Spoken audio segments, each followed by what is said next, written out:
আসসালামু আলাইকুম। Hello everyone. আশা করি তোমরা সবাই ভালো আছো। তোমাদের সাথে আছি আমি আনিকা তাবাচ্ছুম মৃত্তিকা, প্রথম বর্ষ BSc nursing, Dhaka nursing college. তোমাদের সকলকে মেডিবির পক্ষ থেকে স্বাগতম। আজকে আমাদের আলোচনার বিষয় পদার্থবিজ্ঞান লেকচার 4, যার মধ্যে রয়েছে আদর্শ গ্যাস ও গ্যাসের গতিতত্ত্ব, তাপগতিবিদ্যা ও জ্যোতির্বিজ্ঞান। তোমরা জানো এই তিনটি অধ্যায় গুরুত্বপূর্ণ। আর আদর্শ গ্যাস ও গ্যাসের গতিতত্ত্ব, তাপগতিবিদ্যা তো খুবই ইম্পর্টেন্ট। তাই চলো আর দেরি না করে শুরু করা যাক। প্রথমেই আসি আদর্শ গ্যাস ও গ্যাসের গতিতত্ত্ব সম্পর্কে। যে সকল গ্যাস গ্যাসের গতিতত্ত্বের মৌলিক স্বীকার্যসমূহ মেনে চলে, সকল তাপমাত্রা ও চাপে বয়েল ও চার্লসের সূত্র মেনে চলে, তাদেরকে আমরা আদর্শ গ্যাস বলি। তাহলে আদর্শ গ্যাস বয়েল ও চার্লসের সূত্র মেনে চলে এবং গ্যাসের গতিতত্ত্বের মৌলিক স্বীকার্যগুলো মেনে চলে, তাহলে তারা হচ্ছে আদর্শ গ্যাস। নিম্ন তাপমাত্রা ও উচ্চ তাপমাত্রায় আদর্শ গ্যাস এর সমীকরণ মেনে চলে। এই লাইনটা কিন্তু খুবই খুবই গুরুত্বপূর্ণ। আমরা বিগত কোশ্চেন সলভ করলেই দেখব যে এই লাইনটা খুবই আমাদের পরীক্ষায় এসেছে, যে কোন তাপমাত্রা এবং কখন আদর্শ গ্যাস এর সমীকরণ, আদর্শ গ্যাসের সমীকরণ মেনে চলে। তাহলে উচ্চ তাপমাত্রায় ও নিম্ন চাপে, উচ্চ তাপমাত্রা ও নিম্ন চাপে আদর্শ গ্যাসের কিছু বৈশিষ্ট্য রয়েছে, যেমন সকল তাপমাত্রা ও চাপে আদর্শ গ্যাস PV = nRT, এখানে স্মল n হবে, সমীকরণ মেনে চলে। স্থির তাপমাত্রায় আদর্শ গ্যাসের অভ্যন্তরীণ শক্তি এর আয়তনের ওপর নির্ভরশীল নয়। যদি আসে যে স্থির তাপমাত্রায় আদর্শ গ্যাসের অভ্যন্তরীণ শক্তি কিসের উপর নির্ভরশীল নয়, এই আদর্শ গ্যাস অভ্যন্তরীণ শক্তি আয়তনের উপর নির্ভরশীল নয়। গ্যাসের অণুর মধ্যে কোনো আকর্ষণ বা বিকর্ষণ নেই। আমরা জানি অণুগুলো পরস্পরকে আকর্ষণ ও বিকর্ষণ করে, কিন্তু আদর্শ গ্যাসের ক্ষেত্রে অণুর মধ্যে কোনো আকর্ষণ ও বিকর্ষণ নেই।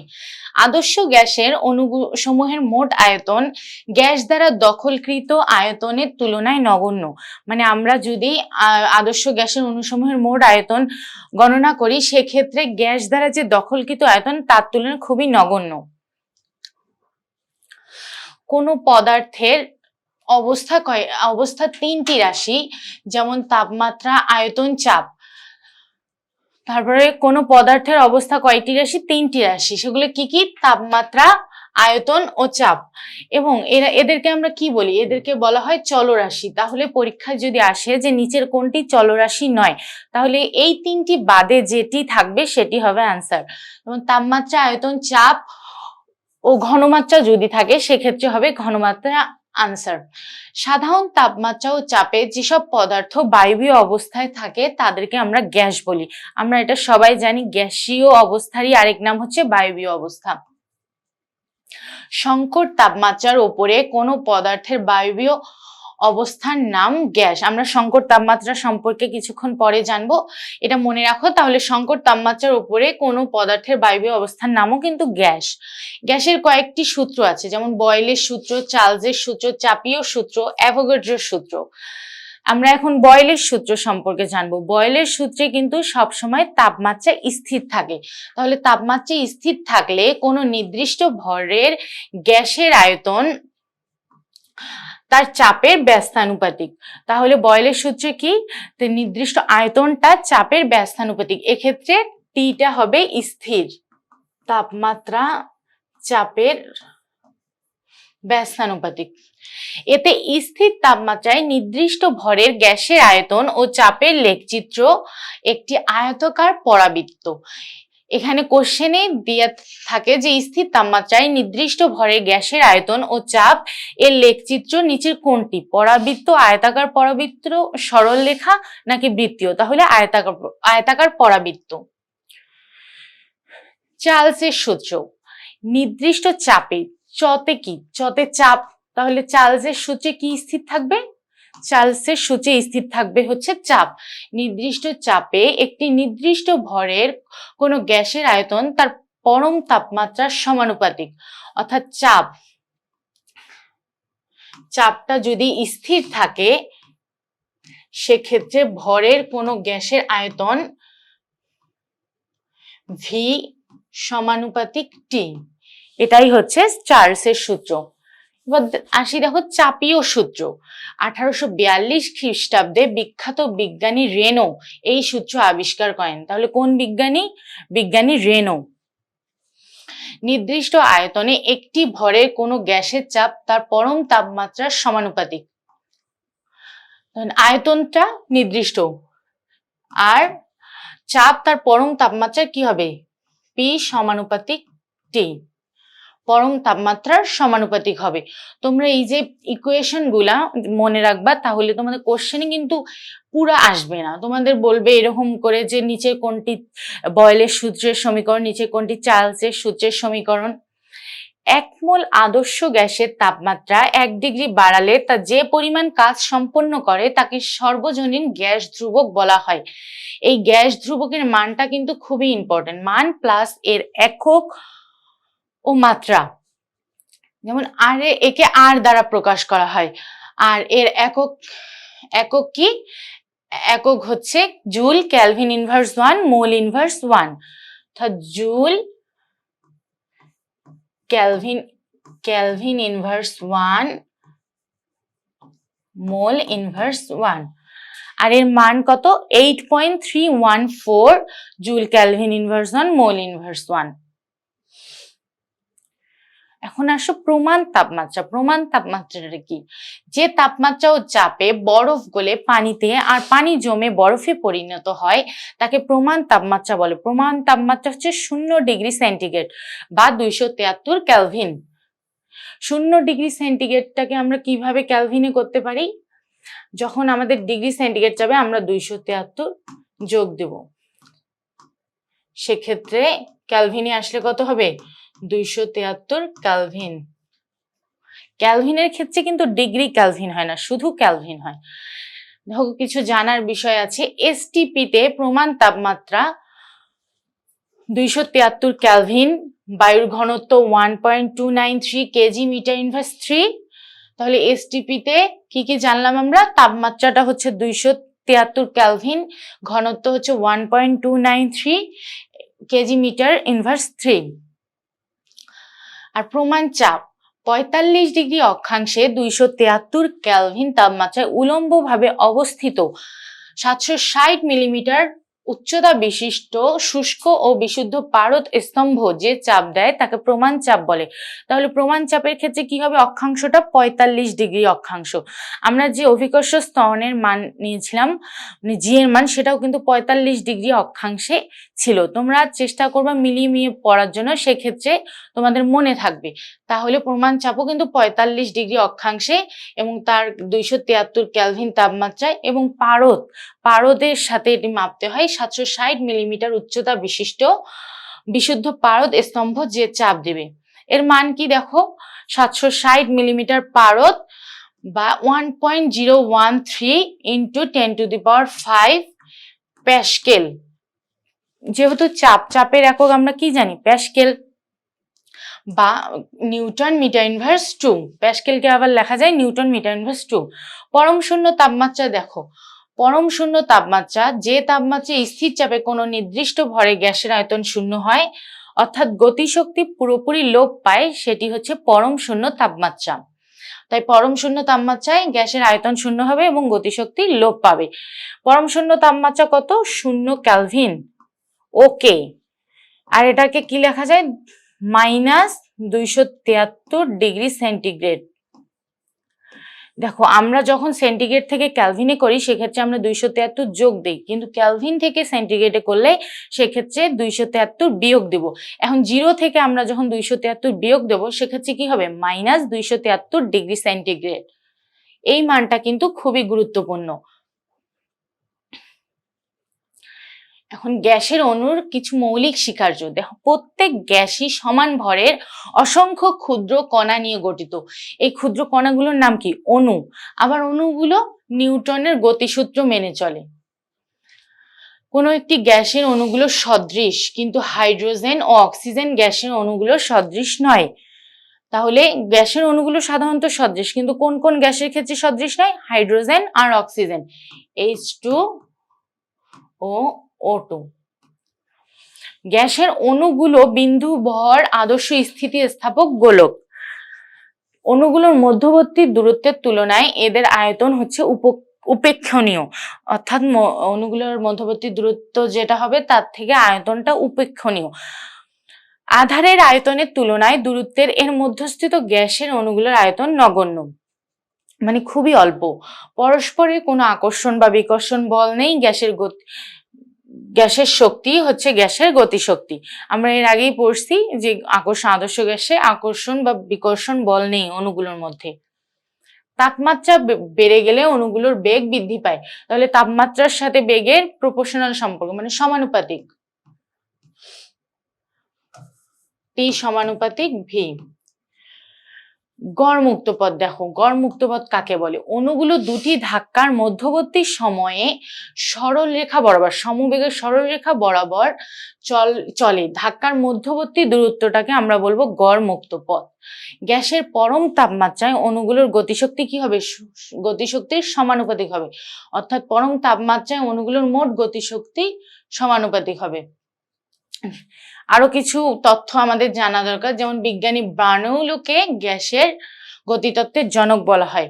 এটা বিগত সালের কোশ্চেনে আসা কোশ্চেন। গ্যাসের চাপ একক আয়তনে গতিশক্তির 2/3, তাহলে চাপটা আয়তনের কি হবে? 2/3। এই কথাটার মানে হচ্ছে এই ইকুয়েশনটা।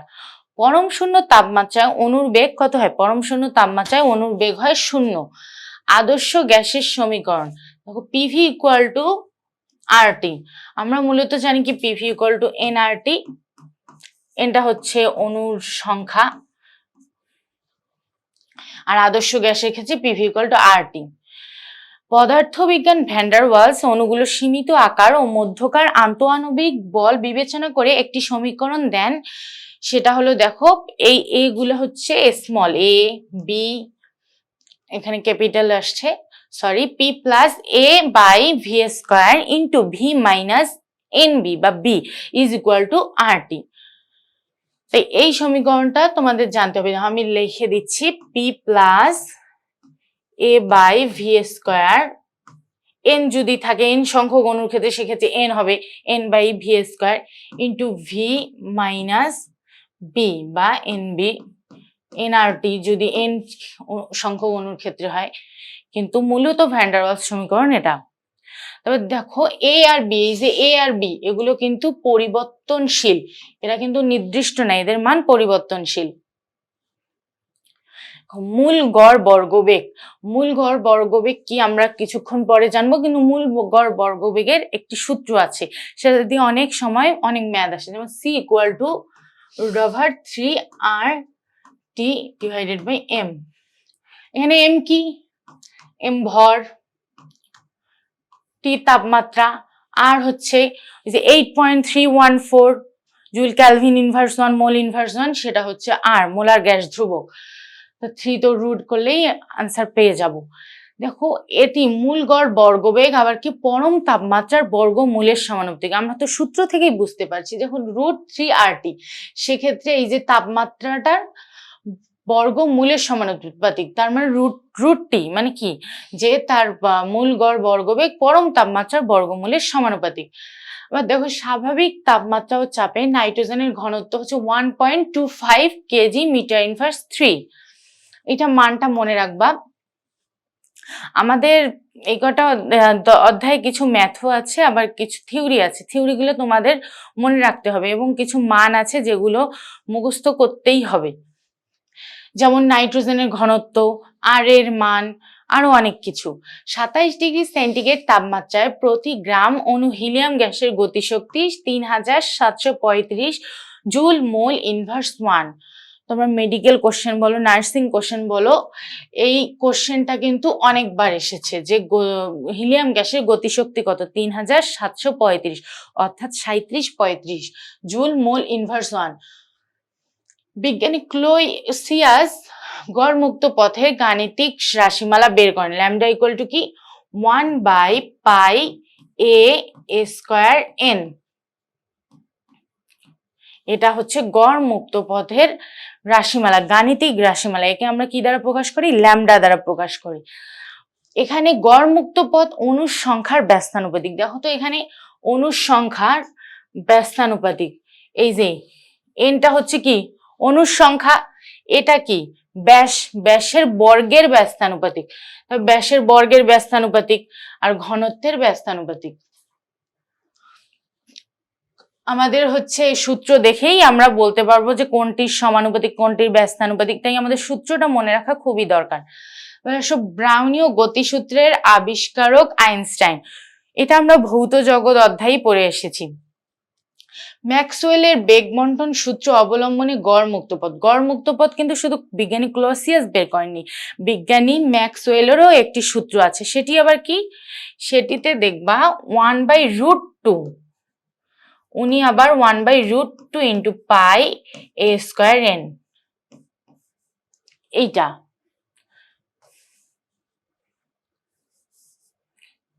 √2 পাই এ স্কয়ার এন, এটা হচ্ছে ওনার সূত্র। তাহলে তোমরা মনে রাখবা কোনটাতে 1/√2 আছে, কোনটাতে 1/√2 নেই। এখন আসো স্বাধীনতার মাত্রা, ডিগ্রিজ অফ ফ্রিডম। কোনো বস্তুর গতির জন্য যে কোনো মুহূর্তে অবস্থান যখন আমরা নির্দেশ করি, সেক্ষেত্রে কয়েকটি নিরপেক্ষ স্থানাঙ্কের প্রয়োজন হয়। সেই সংখ্যাকে ওই বস্তুর বা সিস্টেমের স্বাধীনতার মাত্রা বলে। যেমন আমরা আদর্শ গ্যাস যে পড়লাম এতক্ষণ ধরে, আদর্শ গ্যাসের স্বাধীনতার মাত্রা কত? 3। এই যে এখানে বলছে আদর্শ গ্যাসের প্রতিটি অণুর স্বাধীনতার মাত্রা 3।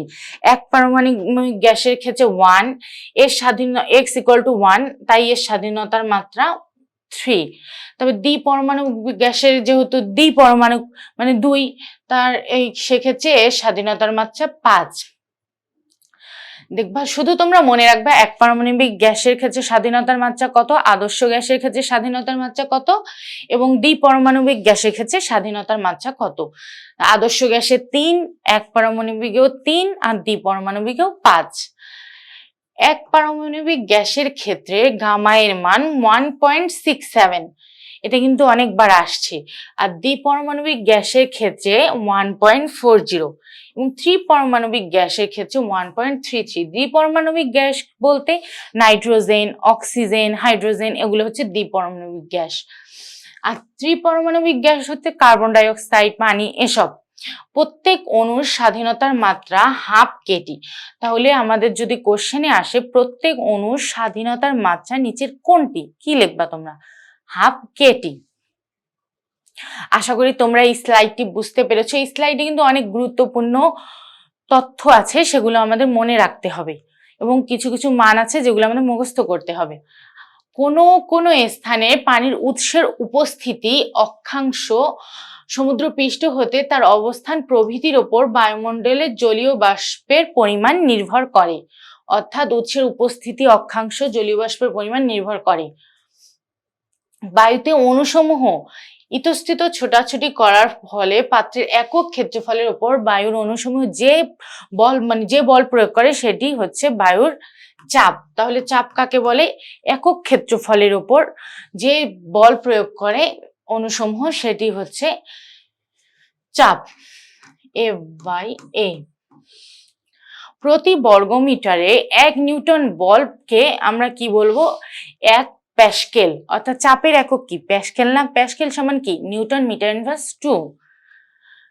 দেখো নির্দিষ্ট তাপমাত্রায় একটি স্থানের, আমরা এখন কিছু চাপ সম্পর্কে জানবো, যে অসম্পৃক্ত বাষ্পচাপ, সম্পৃক্ত বাষ্পচাপ। দেখো নির্দিষ্ট তাপমাত্রায় একটি আবদ্ধ স্থানের বাষ্প ধারণ ক্ষমতা নির্দিষ্ট থাকে, অতিরিক্ত বাষ্প ধারণ করতে পারে না। এই অবস্থায় বাষ্প যে চাপ দেয় তাকে সম্পৃক্ত বাষ্পচাপ বলে। ধরো একটা পাত্রে কিছু বাষ্প আছে যেখানে আর অতিরিক্ত বাষ্প ধারণ করার ক্ষমতা নেই, এক্ষেত্রে তো বস্তুটি একটি চাপ প্রয়োগ করবে, তাই না? সেই চাপটাকে আমরা কি বলবো? সম্পৃক্ত বাষ্পচাপ। আর যদি এমন হয় যে বাষ্প ধারণ করার ক্ষমতা আছে, আরো সে বাষ্প ধারণ করতে পারবে, সেক্ষেত্রে সেটি কি হবে? অসম্পৃক্ত বাষ্পচাপ।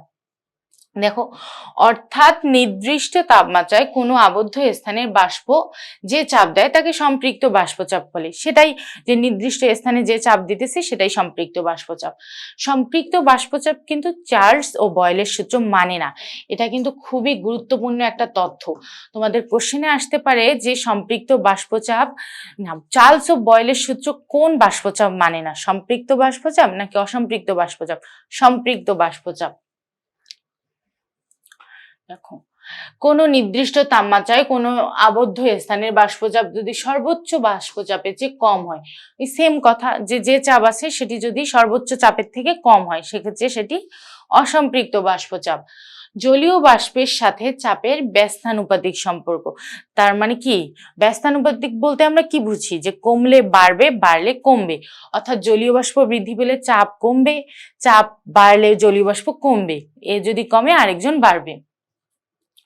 দেখো, সম্পৃক্ত বাষ্পচাপ চার্লসের সূত্র মানে না, কিন্তু আবার অসম্পৃক্ত বাষ্পচাপ কিন্তু মানে। তবে সম্পৃক্ত বাষ্পচাপ আবদ্ধ স্থানে তৈরি করতে হয়, নির্দিষ্ট স্থানে, আবদ্ধ স্থানে, চারদিকে বন্ধ থাকবে। কিন্তু অসম্পৃক্ত বাষ্পচাপ খোলা বা আবদ্ধ স্থানে তৈরি হয়। খোলা বা অনাবদ্ধ স্থানে তৈরি হয়, মানে খোলাও ভাবেও তৈরি করা যাবে, আবদ্ধ ভাবেও তৈরি করা যাবে। কিন্তু সম্পৃক্ত বাষ্পচাপ শুধু আবদ্ধ ভাবে তৈরি করতে হবে। তাপমাত্রা বৃদ্ধি করলে সম্পৃক্ত বাষ্প অসম্পৃক্ত হয়, তাপমাত্রা কমলে অসম্পৃক্ত বাষ্প সম্পৃক্ত হয়। তার মানে আমরা যদি সম্পৃক্ত বাষ্পকে অসম্পৃক্ত বাষ্পে করতে চাই সেক্ষেত্রে তাপমাত্রা বৃদ্ধি করতে হবে, তাহলে সেটি সম্পৃক্ত বাষ্প অসম্পৃক্ত বাষ্পে পরিণত হবে। তোমরা একটা মনে রাখবা, যদি তোমরা মনে রাখো যে তাপমাত্রা বৃদ্ধি করলে সম্পৃক্ত বাষ্প অসম্পৃক্ত হয়, তাহলে তার অপোজিটটা কি? সেটা অসম্পৃক্ত বাষ্পচাপের ক্ষেত্রে হবে অসম্পৃক্ত বাষ্পচাপ সম্পৃক্ত হয় তাপমাত্রা বৃদ্ধিতে। সম্পৃক্ত বৃদ্ধি করলে সম্পৃক্ত বাষ্প অসম্পৃক্ত হয়। তোমরা এই লাইনটাই মুখস্থ করবা, তাহলে আরেকটা তার অপোজিট, এটা মনে থাকলে অপোজিটটা এমনি পেয়ে যাবা। তারপর দেখো, সম্পৃক্ত বাষ্প তরলের সাম্য অবস্থানে থাকে। দেখো, সম্পৃক্ত বাষ্প চার্লসের সূত্র, বয়েলের সূত্র মানে না। সম্পৃক্ত বাষ্প আবদ্ধ স্থানে তৈরি হয়। সম্পৃক্ত বাষ্পকে অসম্পৃক্ত করা যায় তাপমাত্রা বৃদ্ধি করলে। আবার সম্পৃক্ত বাষ্প তরলের সাম্য অবস্থানে থাকে। বুঝতে পেরেছো? আশা করি বুঝতে পেরেছো। আসা হচ্ছে শিশিরাঙ্ক, ডিউ পয়েন্ট ও আপেক্ষিক আর্দ্রতা। শিশিরাঙ্কটা কি? যে তাপমাত্রা, শিশিরাঙ্ক মূলত কিন্তু একটা তাপমাত্রা। তোমাদের আসতে পারে শিশিরাঙ্ক কি? তাপমাত্রা মানে পানির ফোঁটা? এটা কিন্তু পানির ফোঁটা নয়, এটা একটা তাপমাত্রা। দেখো, যে তাপমাত্রায় একটি নির্দিষ্ট আয়তনের বায়ু ভেতরের যে জলীয় বাষ্প থাকবে সেটি দ্বারা সম্পৃক্ত হয় সেটি হচ্ছে শিশিরাঙ্ক। আর্দ্রতাটা কি? আর্দ্রতা বলতে ভেজা, মানে কতটা, আর্দ্রতা বলতে মানে কতটা ভেজা, কতটা শুকনা সেটি নির্দেশ করে, সেটি হচ্ছে আর্দ্রতা। আর পরম আর্দ্রতা কি? কোনো সময় কোনো স্থানের একক আয়তনের বায়ুতে যে পরিমাণ জলীয় বাষ্প থাকে তাকে ওই বায়ুর পরম আর্দ্রতা বলে। অর্থাৎ কোনো স্থান একক আয়তন, একক আয়তনে যে পরিমাণ জলীয় বাষ্প থাকে তাকে পরম আর্দ্রতা বলে। বায়ুর পরম আর্দ্রতা 10⁻³ KG metre inverse 10⁻² KG metre inverse 3। বায়ুর পরম আর্দ্রতা হচ্ছে 10⁻²। এককটা অবশ্যই মনে রাখবা, কেজি মিটার ইনভার্স 3। এর দ্বারা আমরা কি বুঝি? যে 1 ঘনমিটার আয়তনের বায়ুতে 10⁻² কেজি জলীয় বাষ্প বিদ্যমান।